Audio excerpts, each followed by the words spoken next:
श्री गुरुदेव दत्त. नमस्कार मित्रांनो, मागील भागात आपण देवी भागवत पुराण हे 26 अध्यायांपर्यंत श्रवण केले. अध्याय 27 बघण्याआधी जे कोणी चॅनलवर नवीन असेल त्यांनी कृपया चॅनल सबस्क्राईब करा. अध्याय 27. विष्णूला भृगूचा शाप. व्यास म्हणाले, ही घटना कळताच महर्षी भृगू अतिशय क्रोधित झाले. त्यांनी रागाने विष्णूला म्हटले, तुम्ही सत्वगुणी म्हणून तुमची ख्याती आहे, मग आपल्या गुणाविरहित हे विपरीत कृत्य तू कसे काय केले? तुला क्षमा करणे उचित होणार नाही. तू इंद्राच्या रक्षणासाठी हे जगघन्य कृत्य केले आहेस, म्हणून तू शाप देण्याच्याच योग्यतेचा आहे. आता माझ्या शापामुळे तुला वारंवार जन्म घ्यावे लागतील.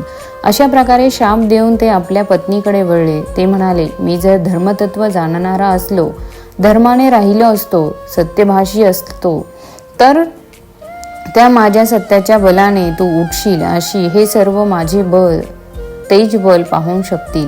असे म्हणून त्यांनी आपल्या पत्नीमुखावर पाण्याचे थोडेसे शिंपडले. तेव्हा ती उठून स्मितहास्य करू लागली. इंद्रासह सर्व देव विस्मित झाले. इंद्र सर्व देवांना म्हणाला, जेव्हा शुक्राचार्य विश्वमित्र सिद्धी प्राप्त करून परत येतील तेव्हा ही घटना ऐकून ते संतप्त होतील आणि मग मात्र आपली धडगत राहणार नाही. इंद्राने खूप विचार केला आणि त्याने आपली कन्या जयंतीला बोलवून तिच्यावर ही कामगिरी सोपवली. पितेच्या आज्ञेप्रमाणे जयंती शुक्राचार्यांकडे त्याची सेवा करण्यासाठी निघून गेली. तिने तेथे जाऊन शीर्षासनास्थ शुक्राचार्यांची सेवा भक्तिभावाने केली. बरेच वर्ष झाल्यानंतर शंकर प्रसन्न झाले आणि त्यांनी आपण सर्व प्राण्यांकडून अवधेय असे प्रजापती आणि मंत्रभक्तीचे ज्ञाता व्हाल असा शुक्राचार्यांना आशीर्वाद दिला आणि शंकर अंतर्धान पावले. शुक्राचार्य खुश झाले. त्या खुशीतच त्यांनी जयंतीला विचारले, तुला काय वर देऊ? तेव्हा तिने आपली हकीकत सांगून आपणावर कृपा करावी अशी त्यांना विनंती केली. शुक्राचार्यांनी ती मान्य केली आणि ते तिच्यासह राहू लागले. पण एकदा त्यांना दैत्यांचे स्मरण झाले आणि त्यांची काळजी त्यांना वाटू लागली, म्हणून ते जयंतीला म्हणाले, दैत्य मला पुत्रवत आहे, मी त्यांचे रक्षण करण्याचे वचन दिलेले आहे. तेव्हा त्यांना भेटून मी पुन्हा लवकर इकडे येतो. तेव्हा प्रतिवता धर्म जाणणारी जयंती म्हणाली, ठीक आहे, आपण जावे. आपल्या धर्माआड मी येणार नाही. शुक्राचार्य नंतर तेथून निघाले आणि दैत्याकडे येऊन पाहता तो काय, प्रत्यक्ष बृहस्पती त्यांचा म्हणजे शुक्राचार्यांचा वेश घेऊन त्यांना म्हणजेच दैत्यांना जैन धर्माचे शिक्षण देत होता. त्यांना अहिंसेचे महत्त्व पटवून देत होता. शुक्राचार्यांना अतिशय आश्चर्य वाटले. त्यांनी जाणले की बृहस्पतीने माझ्या यजमानांना म्हणजेच दैत्यांना नक्कीच भूल पाडली आहे.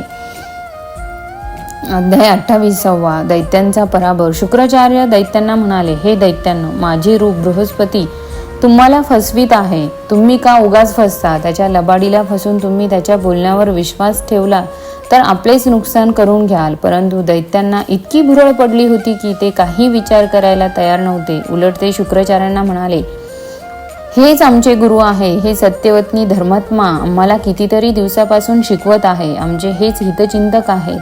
हेच भृगपुत्र होते तेव्हा तुम्ही कोण येथे आला आहात? तुम्ही काही आमचे गुरु नव्हे. तुम्ही कोणीही असा, पण येथून निघून जा. तेव्हा शुक्राचार्य मनात समजले की हे सर्व बृहस्पतीचे अनुयायी झालेले दिसतात. आता येथे थांबून काहीच उपयोग नाही. दैत्यांच्या मूर्खपणाचा त्यांना खूप राग आला आणि त्यांनी रागाच्या भरात दैत्यांना शाप दिला की परोपरीने समजावले तरी तुम्ही ऐकत नाही. तेव्हा तुम्ही संज्ञाशून्य व्हाल आणि सदा पराधीन व्हाल. देवगुरु बृहस्पतींना जेव्हा शुक्राचार्यांनी दैत्यांना शाप दिल्याचे कळले तेव्हा आपले खरे रूप घेऊन ते तेथून निघून गेले. ते इंद्राकडे जाऊन त्याला म्हणाले, हे देवराज, मी आपले कार्य सिद्ध केले आहे. दैत्यांना जेव्हा शुक्राचार्यांनी शाप दिला तेव्हा मी तेथून परत इकडे आलो. सर्व देवांना हर्ष झाला आणि त्यांनी बृहस्पतीचे पूजन केले. नंतर सर्वांनी मिळून युद्धाची आखणी केली. तिकडे दैत्यांना जेव्हा कळले की सर्व देव मिळून मोठ्या तयारीने लढायला सिद्ध होत आहे व लच्छद्वेदी बृहस्पतीही गायब झाले आहे, तेव्हा त्यांना खूपच चिंता लागून राहिली. ते सर्व मिळून विचार करू लागले, आपण फसलो आहे हे त्यांना आता कळून चुकले होते. म्हणूनच शुक्राचार्यांनी आपणास त्यागिले आहे. तरी त्यांचीच आता काही करून प्रार्थना केली पाहिजे. कसेही करून त्यांचा राग आपण घालविला पाहिजे. हा निश्चय करून मग ते सर्वजण शुक्राचार्यांकडे आले. त्यांनी आपले नेतेपण प्रल्हादकडे दिले होते. सर्वजण भीत शुक्राचार्यांसमोर येऊन पोचले. भीतीने थरथर कापतच त्यांनी शुक्राचार्यांना प्रणाम केला आणि ते नम्रपणाने म्हणाले, गुरुदेव, आम्ही आपले यजमान हे सर्वज्ञ आपणाला विनंती करायला आलो आहेत की आपण आम्हाला क्षमा करावी. आपण निघून गेल्यानंतर छद्मवेश हरी गृहस्पतीने गोडगोड बोलून आम्हाला आपल्या जाळ्यात ओढले. आम्ही फसलो. आमच्याकडून अजाणतेपणी आपला अपराध झाला आहे. आपण शांतीप्रेमी आहात. आपण आमचा अपराध पोटात घाला. आमच्यावरील राग सोडून आपण आम्हाला मार्गदर्शन करा. आपल्या मार्गदर्शनानेच आम्ही रसातळाला जाणार आहोत. आपण कृपा करून प्रसन्न व्हावे. प्रल्हादाचे हे बोलणे ऐकून हसून शुक्राचार्य म्हणाले, तुम्ही भय सोडा. मी तुम्हाला संरक्षण देतो. तुम्ही जरी आता बलहीन झाला आहात तरी आपण यातून काही मार्ग काढूया. सध्या तरी अशी परिस्थिती आहे की पराभव पत्करून तुम्हाला पाताळलोकी जाणेच इष्ट आहे. अध्याय 29. देव दैत्यांकडून देवीचे स्मरण. व्यास म्हणाले, महात्मा शुक्राचार्यांचे बोलणे ऐकून प्रल्हाद संतुष्ट झाला. नंतर तो आपल्या दैत्य बांधवांना म्हणाला, आपण जर आता युद्ध सुरू केले तर आपला विजय नक्कीच होणार आहे. परंतु त्याचे हे बोलणे सहन न झाल्यामुळे त्यांच्यातील जे गर्विष्ठ दैत्य होते ते म्हणाले, भाग्य वगैरे आम्हाला काही माहीत नाही. आळशी जे असतात ते त्या भाग्याच्या भरोशावर गप्प बसतात. पण भाग्य म्हणजे आहे तरी काय? कोणी ते पाहिले आहे का? ते सर्व द्या सोडून. आता आपण आमचे नेता व्हा. त्या सर्वांचा आग्रह पाहून प्रल्हादने मग त्यांचे नेतृत्व स्वीकारले आणि आपल्या नेतृत्वाखाली त्याने दैत्यसेनेला देवांशी मुकाबला करण्यासाठी सज्ज राहण्याची आज्ञा केली. दैत्यांची तयारी पाहून देवसेना ही शस्त्रशस्त्रांनी सुसज्ज होऊन दैत्यांशी लढण्यासाठी सज्ज झाली. इंद्र आणि प्रल्हाद यांच्यातील हे युद्ध बराच काळ झाले. ते घनघोर युद्ध पाहून मुनिजन भीतीने थरथरा कापू लागले. प्रल्हादला जय मिळवण्याची चिन्हे दिसू लागली. जवळजवळ आपला पराभव झाला आहे असे जाणून इंद्राने गुरु बृहस्पतीच्या सांगण्यावरून मनातल्या मनात देवीचे स्मरण केले. इंद्र म्हणाला, हे देवी महामाये अंबिके, तुला माझा नमस्कार असो. हे अभयदात्री, तुझा जय असो. हे भुवनेश्वरी, हे शक्तिदर्शन नायिके, हे दशतत्वात्मिके, हे महाबिंदू स्वरूपिणे माते, तुला मी नमस्कार करतो. महाकुंडलिनी रूपिणी, हे सच्चिदानंद रूपिणी, हे प्राण निग्रह विद्मे, दीपशिखात्मेके, तुला मी नमस्कार करतो. पंचकोशांतरात गते, हे पुच्छ ब्रह्मा स्वरूपिणी, अनंत कलिके, हे सर्व उपनिषदांनी पूजित अशा माते, मी तुला वंदन करतो. हे माते, तू आमच्यावर प्रसन्न हो. आमचा पराभव अटळ आहे. आम्हा देवांचे तू रक्षण कर. तूच आमचे दुःख दूर करू शकशील. हे देवी, तुझे स्मरण करणारे सदा सुखी असतात. तुझे विस्मरण ज्यांना होते ते कष्टी होतात. तुझे भजन करणारे भक्त या संसार सागरातून सुखरूपपणे तरून जातात. तूच सर्व विश्वाची तारक शक्ती आहे. तुझ्या शक्तीचे शूद्र प्राणही महान होऊ शकतात. हे धन्य होतात. दुःखे कुठल्या कुठे पळून जातात. आरी हे सुखसागरात पोहत राहतात. अशा प्रकारे इंद्राने अळवलेल्या भक्तिपर श्रोतांनी प्रसन्न होऊन विश्वेश्वरी देवी सिंहावर आरूढ होऊन तेथे प्रगट झाली आणि तिने आपले चतुर्भुज रूप प्रगट केले. शंख चक्र गदा पद्यधारिणी सुलोचना भगवतीचे दर्शन देवांना घडले. लाल वस्त्र परिधान केलेल्या आणि माल्यादींनी विभूषित अशा भगवतीच्या दर्शनाने देवांना धीर आला. प्रसन्न मुखाने देवी म्हणाली, हे देवगणांनो, बिहू नका. मी तुम्हा सर्वांचे रक्षण करीन. असे बोलून ती मतमंद दैत्यांसमोर जाऊन ठाकली. देवीला आपल्या समोर पाहून प्रल्हादासह सर्व दैत्य भयभीत झाले. ते आपसात म्हणू लागले की आता काय करावे. भगवान विष्णूच्या साह्यासाठी चंडिका देवी स्वतःच येऊन धडकली आहे. हिनेच महिषासूर चंडमुंड यांचा संहार केला आहे. हिनेच मधु कौठब यांचा वध केला होता. ही माता आपलाही संहार करून टाकेल. तेव्हा पळून जाण्याच्या विचारात असणाऱ्या आपल्या दैत्य बांधवांना नमुची नावाचा दैत्य म्हणाला, जर असे पळून गेलात तर जगतमाता रुष्ट होईल आणि आपल्याला मारून टाकेल. म्हणून माझे ऐकाल आणि दुःख व्हावे असे वाटत नसेल तर काहीतरी चांगला उपाय शोधून काढा. प्रल्हाद चटकन म्हणाला, आपण या सृष्टी स्थिती आणि प्रलयकारी शक्ती स्वरूपा भगवतीचे स्तवन करूया. आणि लगेच ते सर्व दैत्य भक्तिभावाने देवी भगवतीची स्तुती करू लागले.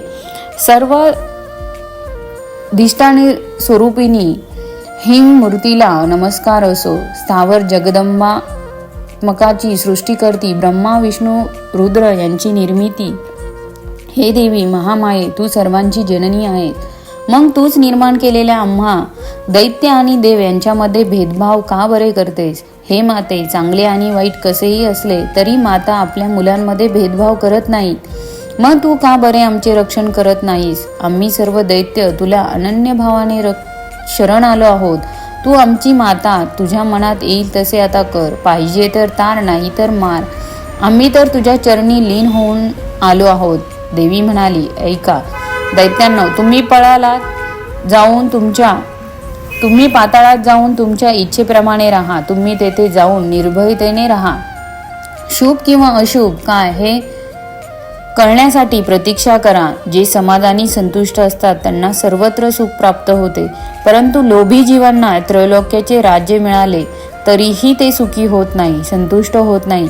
माझ्या आदेशाप्रमाणे वागलात तर तुमची सर्व पापे नाहीशी होतील. देवीचे हे आश्वासन ऐकून सर्व दानव तिला नमस्कार करून पाताळात गेले आणि तेथे आनंदात राहू लागले. नंतर देवीही आपल्या आपल्या लोकास गेले. देवी मग अंतर्धान पावली. अध्याय 30. अप्सरांना आश्वासन. जन्मय म्हणाला, हे ब्राह्मण, नर नारायण यांच्या आश्रमाकडे इंद्राने पाठवलेल्या अप्सरांनी नारायण मुनीवर मोहित होऊन त्यालाच आपला पती मानला होता. तेव्हा हे धर्मसंकट आलेले पाहून नारायणाने काय केले? व्यास म्हणाले, हे राजा, जेव्हा मुनिवरांनी पाहिले की नारायण आता या अप्सरांना शाप देणार आहे, तेव्हा त्यांनी त्याला समजावून प्रथम त्याचे मन शांत केले आणि नंतर हसून ते त्या अप्सरांना म्हणाले, या जन्मात तरी आम्ही असा संकल्प केलेला आहे की कोणत्याही स्त्रीचा स्वीकार करणार नाही. त्यामुळे तुम्ही सर्वजणी आमच्यावर कृपा करा आणि इथून परत जा. कारण तुम्ही सुज्ञ आहात, धर्म तुम्ही जाणता. सुज्ञ कधी कोणाच्या व्रताचा भंग करत नाही. हे सुनेत्रा रमणींनो, मला देवीचे काही कार्य सिद्ध करण्यासाठी 28व्या द्वापार युगात पृथ्वीवर अवतार घ्यावा लागणार आहे. त्याच काळात तुम्ही सर्वजणी पृथ्वीवर जन्म घेऊन राजकन्येच्या रूपात प्रगट व्हा. तेव्हा मात्र तुम्ही माझ्या पत्नी व्हाल.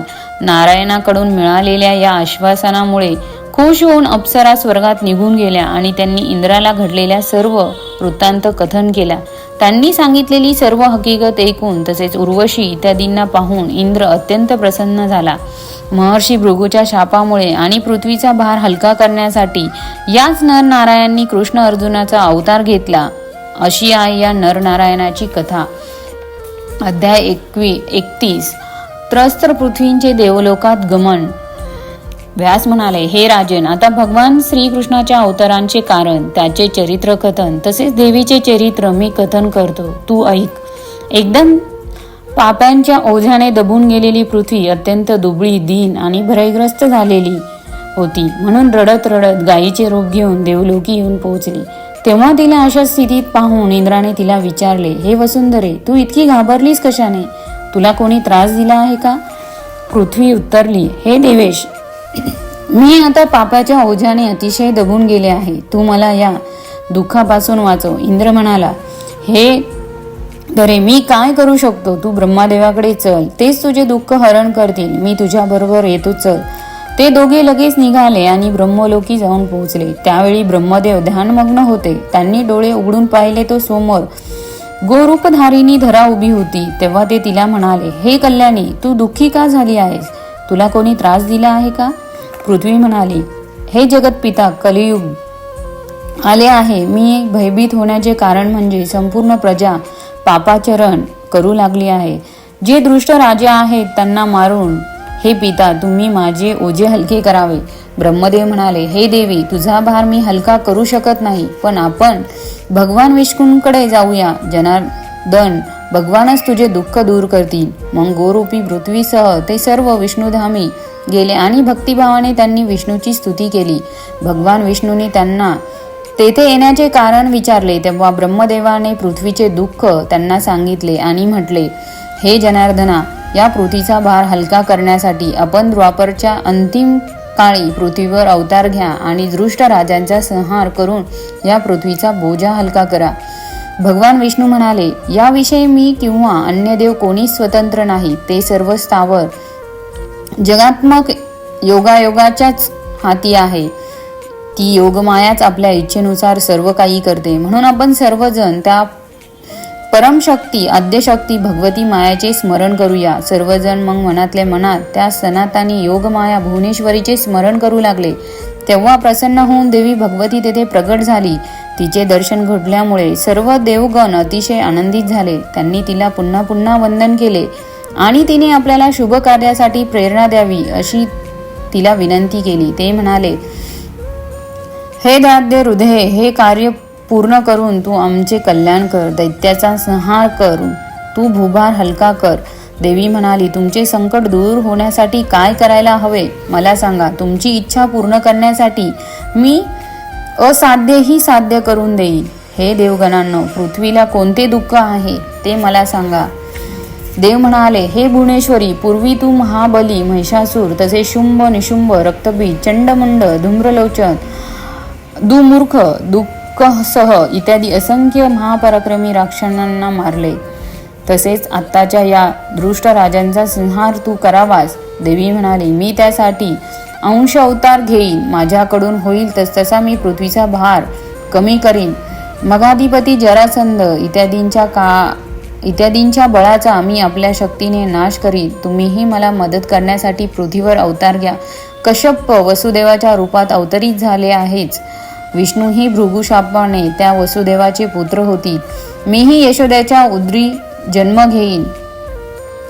मी आपले काम पूर्ण करीन. विष्णू जेव्हा कारागृहात जन्म घेतील तेव्हा मी त्यांना गोकुळात नेऊन पोचवीन. अंशधारांना निमित्त करून मी आपल्या शक्तीने भूभार हलका करीन. कुरुक्षेत्रात दृष्ट क्षत्रियांचा नाश करीन आणि असूया, ईर्ष्या, तृष्णा, अहंकार, स्पृहा, जिगीषा, विषयवासना आणि अज्ञान दोषांची वृत्ती झाल्यावर यादवांनाही नष्ट करीन.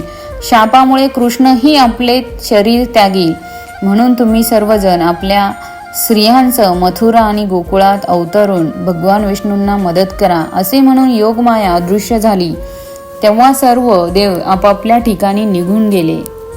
अध्याय 32 वसुदेव देवकी विवाह. व्यास म्हणाले, पूर्वी यमुनेच्या काठी असलेल्या सुरम्य वनात मधुवनात महाबलवान असा दानव लवण राज्य करीत असे. त्याला लक्ष्मणाच्या भावाने शत्रुघ्नाने नष्ट केले आणि मग मथुरा नावाची अतिशय सुंदर नगरी वसवून यादवांनी तेथे आपले राज्य स्थापिले.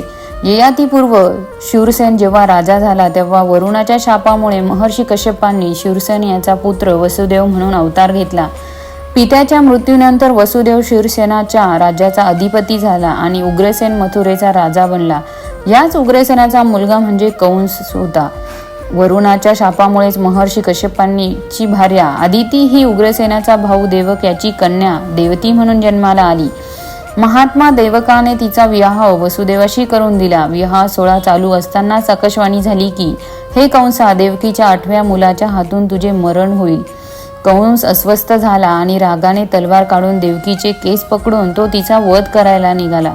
तेव्हा काही श्रेष्ठ अशा यादवांनी त्याची समजूत घातली आणि तिला मारण्यापासून परावृत्त केले. यादव कंसाला म्हणाले, ही तुझी बहीण आहे, अजून ती अबोध बालिका आहे. त्यातून विवाहासारख्या मंगल प्रसंग अशा वेळी तिला मारणे योग्य नाही.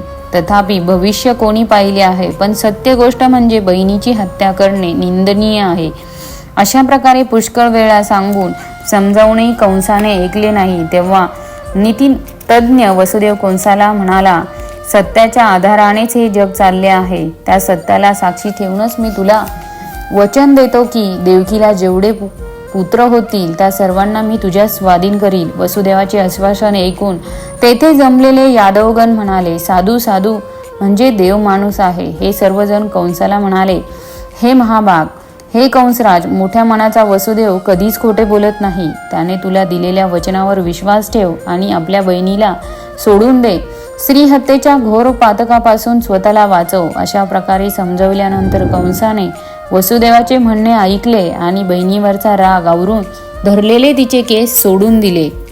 अध्याय 33 देवकीच्या प्रथम पुत्राचा वध. व्यास म्हणाले, हे राजा जन्मय, योग्य वेळी देवकी गरोदर राहून 10 महिने पूर्ण झाल्यानंतर तिने एका सुंदर मुलाला जन्म दिला.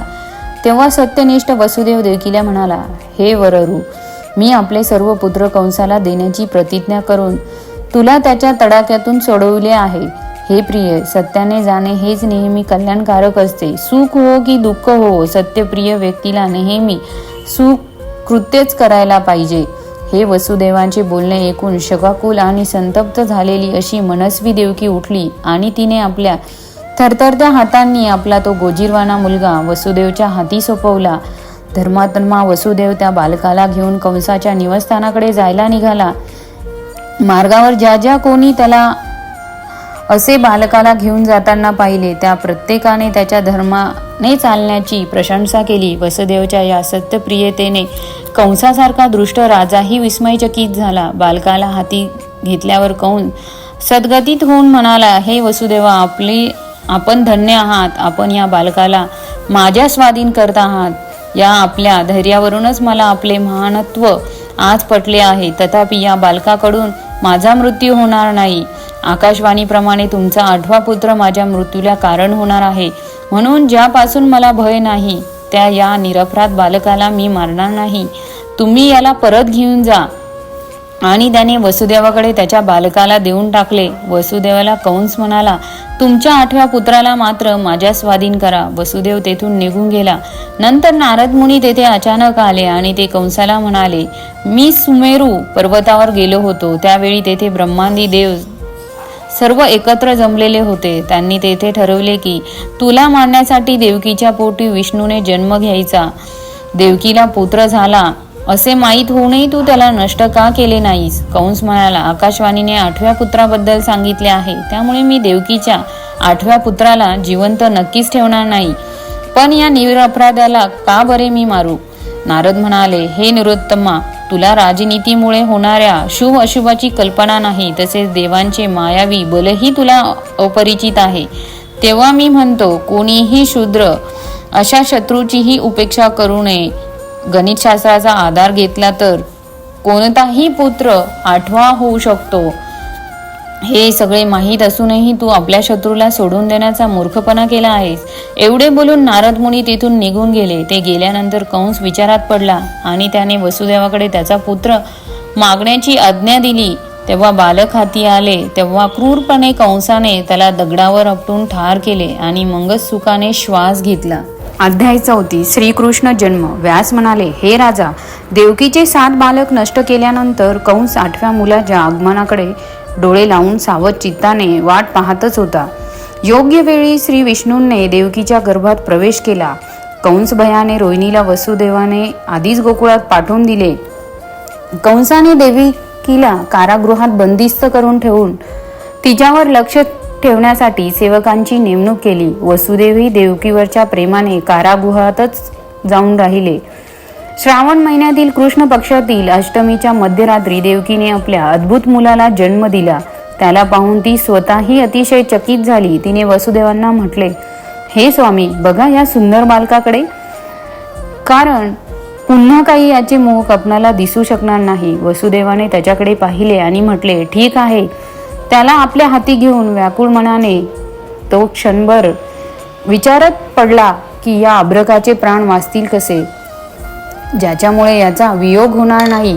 असे काही काय बरे केले पाहिजे. तितक्यात अचानक आकाशवाणी झाले की, हे वसुदेवा, तू या बालकाला गोकुळात नेऊन ठेव. याला नंदाच्या घरी ठेवून ये आणि तेथे जन्मलेली योगमाया घेऊन ये. हे ऐकून वसुदेवाने स्वतःला सावरले आणि पाहतो तर कारागृहाचे दरवाजे उघडे आहे.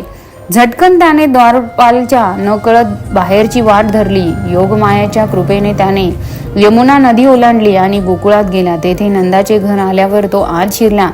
यशोदेने जन्म दिलेल्या मुलीला सुईने त्याच्या हाती दिले. तेव्हा आपल्या बालकाला तिच्या हाती सोपून मग तो बालिकेसह वसुदेव झपझप पुन्हा माघारी आला आणि थोड्याच वेळात तो कारागृहात येऊन पोचला.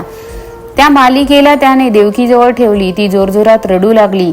द्वारपालांनी तो आवाज ऐकून कंसाकडे बातमी पोहोचवली. कंस तसाच पटकन उठून कारागृहात येऊन पोहोचला. त्याने वसुदेवाकडे बालकाची मागणी केली. त्यावेळी वसुदेवाने ती कन्या उचलून कंसाच्या हाती सोपवली. कंसाकडे जाताच ती बालिका रडू लागली. मुलाऐवजी कन्या पाहून कंस जरा विचारातच पडला की आकाशवाणी आणि नारद दोघांचे सांगणे खोटे कसे काय ठरले बरे. अशा या अपराधी वसुदेव तरी काही कारस्थान करू शकणार नाही. काळाची गती विचित्र आहे. आता शंका घेण्याचे कारणच नाही. मग त्या बालिकेचा पाय धरून त्याने तिला निर्दयीपणे गरागरा फिरवले आणि दगडावर आपटणार तितक्याच त्याच्या हातून ती निसटली आणि आकाशात गेली. तेथे गेल्यानंतर ती म्हणाली, पापी कंसा, मला मारून तुला काय मिळणार आहे? तुझा शत्रू तर जन्माला आला आहे, तो तुझा वध करीलच. तिचे हे बोलणे ऐकून कंस अतिशय चिंताग्रस्त झाला. अध्याय 25. श्रीकृष्ण विवाह. व्यास म्हणाले, सकाळी नंदाच्या घरी पुत्र जन्मामुळे सर्वत्र आनंदी वातावरण होते. ही बातमी कंसाला कळाली. त्याला माहीत होते की वसुदेवाची दुसरी बायको, सेवक आणि गुरेवासरे नंदाच्या गोकुळात राहिले आहेत. त्यामुळे तो गोकुळातील सर्वांकडे संशयाने पाहत असे. गोकुळावर त्याने राग धरला होताच. जेव्हा कृष्णाने पुतना मावशीला मारल्याचे त्याला कळाले तेव्हा तो समजून चुकला की आपले मरणही आता अटळ आहे. तेव्हा त्याने धनुष्य यज्ञाचे कारण काढून कपटाने कृष्ण बलरामला मथुरेला बोलवण्याचा दृष्टभेद केला. त्यांना गुपचूप ठार करण्यासाठी त्याने अक्रूराला त्यांना घेऊन येण्याची आज्ञा दिली. अक्रूर कंसाच्या आज्ञेप्रमाणे गोकुळात गेला आणि त्याने कृष्ण बलराम यांना आपल्या रथात बसून मथुरेला आणले. तिकडे गेल्यावर या जोडीने यज्ञशाळेतील धनुष्य तोडले. शिवाय धोबी, कुवल, यापीड, हत्ती, प्रसिद्ध मल्ल, जानूर, मुष्टिक, शल आणि तोशल इत्यादींचा वध करून सहजपणे कंसाचे केस पकडून त्याला सिंहासनावरून खाली खेचले आणि त्याचा वध केला. नंतर माता पित्यांना कारागृहातून मुक्त केले आणि आपले आजोबा उग्रसेन यांना राज्य देऊन टाकले. तितक्यात मथुरेवर मगाधिपती जरासंघ आपल्या विशाल सेनेसह चालून आला. श्रीकृष्णाने त्याला आपल्या चातुर्याने 16 वेळा पराभूत केले होते. जरासंधाने कालयवनाला प्रेरित केले. तो फारच भयंकर होता. श्रीकृष्णाने आपला भाऊ बलराम आणि सर्व प्रमुख यादव यांना एकत्र जमवून त्यांना आलेल्या दुहेरी संकटाची जाणीव करून दिली आणि त्यांना काय करावे असा सल्ला विचारला. सर्वानुमते ठरले की आता आपण आपल्या प्राणरक्षणाचा उपाय केला पाहिजे. आपण द्वापारपुरीला जाऊ या असे ठरले.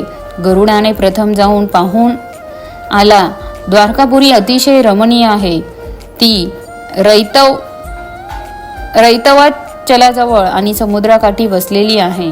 यादवांनी आपली कुटुंबे, वाहने, धनधान्य सर्व सोबत घेतले आणि बलराम व कृष्ण यांच्या नेतृत्वाखाली ते मथुराला सोडून निघाले. अशा प्रकारे प्रजाजन आणि यादववीर काही दिवसांनी द्वारका नगरीत जाऊन पोहोचले.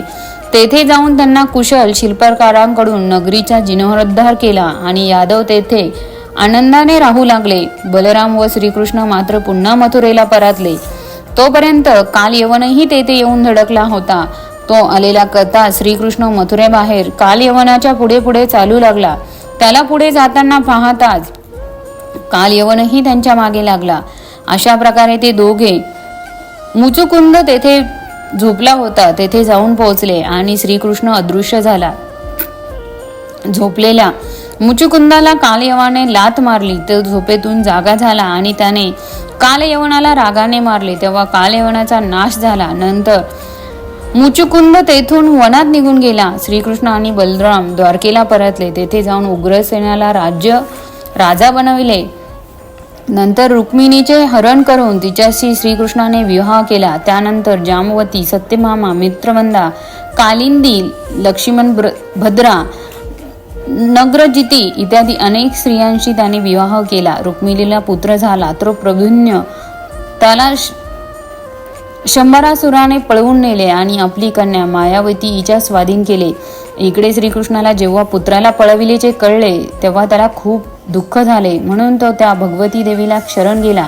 देवीने श्रीकृष्णाला दर्शन दिले आणि सांगितले की हे देवेश, शोक करू नकोस. पूर्वीच्या शापामुळे शंभासुराने तुझ्या पुत्राचे बळाच्या जोरावर अपहरण केले आहे. तेव्हा प्रद्युम्न 16 वर्षाचा होईल तेव्हा तोच शंभासुराचा वध करून तुझ्याकडे येईल. चिंता करूच नको. एवढे सांगून देवी अंतर्भान पावली आणि श्रीकृष्ण चिंतामुक्त झाला. अध्याय 36 पराशक्तीची सर्वज्ञता. जन्मय म्हणाला, हे मुनिश्रेष्ठ, श्रीकृष्णासारख्या विष्णूच्या अंश अवतारी व्यक्तीला दुःख भोगावे लागले हे ऐकून मनाला फार विस्मय वाटतो. व्यास म्हणाले, हे राजा, माया बलवती असते, ती बुद्धीला मोहित करते. मनुष्य जन्म घेतला की मानवी गुण असणे स्वाभाविकच आहे. पूर्वजन्मी कोणी का असेना मनुष्य योनीत आल्यावर त्याला त्याच गुणांच्या अधीन राहावे लागते.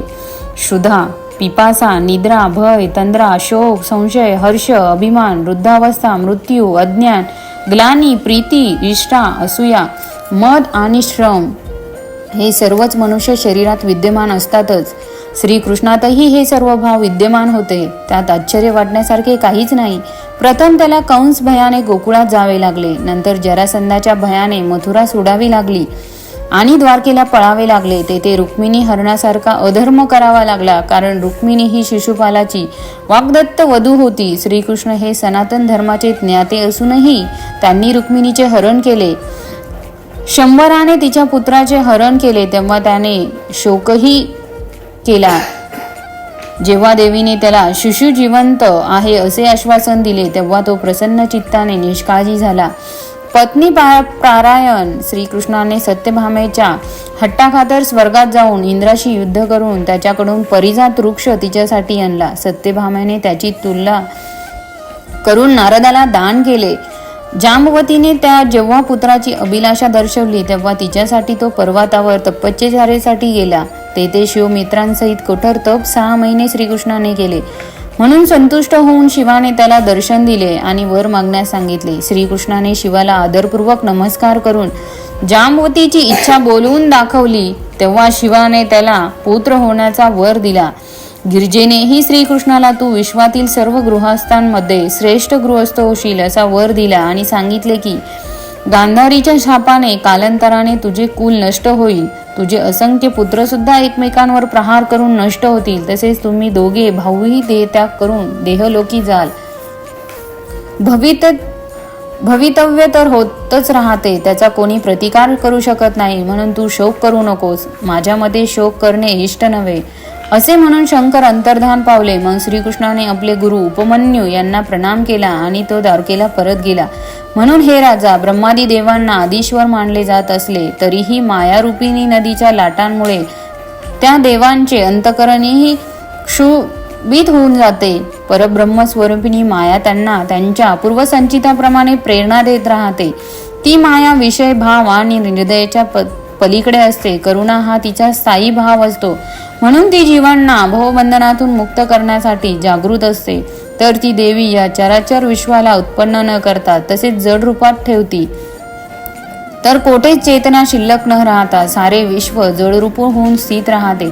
म्हणून ती ज्या ज्या जीवांना उत्पन्न करते त्या सर्वाविषयी तिच्या मनात दयाभावच असतो. ती नेहमी शुभ प्रेरणाच देत राहते. म्हणून अशा या स्वतंत्र स्वइच्छापूर्वक राहणाऱ्या महेश्वरी सर्वात्मना देवीचे स्मरण करावे, तिची सेवा करावी. सदैव मी शोकरहित ब्रह्म आहे अशा विचाराने राहावे. कोणाशीही भेदभाव करू नये. त्या जगदंबेचे चिंतन करावे. गुरुमुखाने वेदांत श्रवण इत्यादींनी त्या भगवतीला जाणून घ्यावे. एकाग्र चित्ताने त्या आत्मरूपिणी अंबिकेचे चिंतन करावे, म्हणजे मुक्ती प्राप्त होते. हे राजा, तुझ्या विविध प्रश्नांची उत्तरे मी दिली आहेत. आता तुला आणखी काय ऐकण्याची इच्छा आहे, बोल. हे जन्मय, हे पुण्यप्रद पुरातन परम अद्भुत व्याख्यान मी तुला सांगितले. देवी भक्त असाल तर चॅनलला सबस्क्राईब नक्की करा.